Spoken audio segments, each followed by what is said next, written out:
তুমুল ঢাকঢোল, নাচ গান আর কনের সাজে। এ কি, কনের সাজে তো কুমির! মানে মানুষ কিনা বিয়ে করছে কুমির, তাও আবার কোনো সাধারণ মানুষ নয়, একটি শহরের মেয়র। অদ্ভুত লাগলেও মেক্সিকোর সান পেদ্রো হুয়ামেলুলা শহরে যখন যিনি মেয়র হন, তিনি শহরের প্রতিনিধি হিসেবে একটি মাদি কাইম্যানকে প্রতীকীভাবে বিয়ে করেন। কিন্তু কাইম্যানটা কি? এটি দেখতে কুমিরের মতো এক ধরনের সরীসৃপ।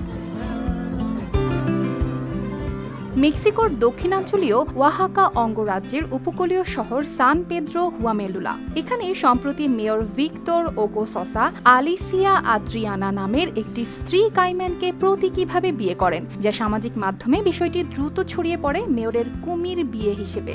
তবে বাস্তবতা হলো এটি কোনো ব্যক্তিগত বা আইনি বিয়ে নয়।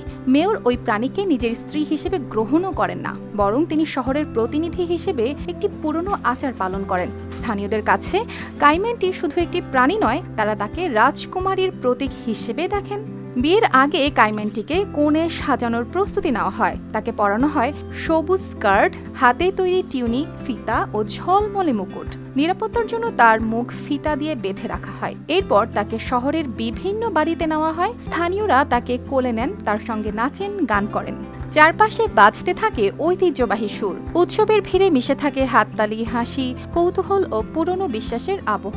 এরপর কাইম্যানটিকে সাদা পোশাকে কোণে সাজিয়ে স্থানীয় টাউন হলে নেওয়া হয়। সেখানে মেয়রের সঙ্গে প্রতীকী বিয়ের আনুষ্ঠানিকতা সম্পন্ন হয়। অনুষ্ঠানে মেয়র জানান তিনি এই দায়িত্ব নিচ্ছেন ভালোবাসা, ঐক্য ও সংস্কৃতির মিলনের প্রতীক হিসেবে। পরে তাকে কাইম্যানটির মাথায় চুমু খেতেও দেখা যায়। এই আচারটির মূল অর্থ আরও গভীর। স্থানীয় ঐতিহ্য অনুযায়ী মেয়র এখানে চন্টাল জনগোষ্ঠীর রাজার প্রতীক, আর কাইম্যানটি হুয়াবে জনগোষ্ঠীর রাজকুমারীর প্রতীক। এই প্রতীকী বিয়ে দুই আদিবাসী জনগোষ্ঠীর শান্তি, ঐক্য ও মিলনের স্মৃতি বহন করে। স্থানীয়দের বিশ্বাস, এই আচার প্রকৃতি, নদী, মাছ, ফসল ও সমৃদ্ধির সঙ্গে সম্পৃক্ত। তারা মনে করেন এই বিয়ের মাধ্যমে ভালো ফসল, মাছের প্রাচুর্য, শান্তি ও সৌভাগ্য কামনা করা হয়। তাই ঘটনাটি যতই অদ্ভুত মনে হোক, তাদের কাছে এটি আনন্দ, বিশ্বাস ও পরিচয়ের অংশ। অর্পিতা জাহান, RTV।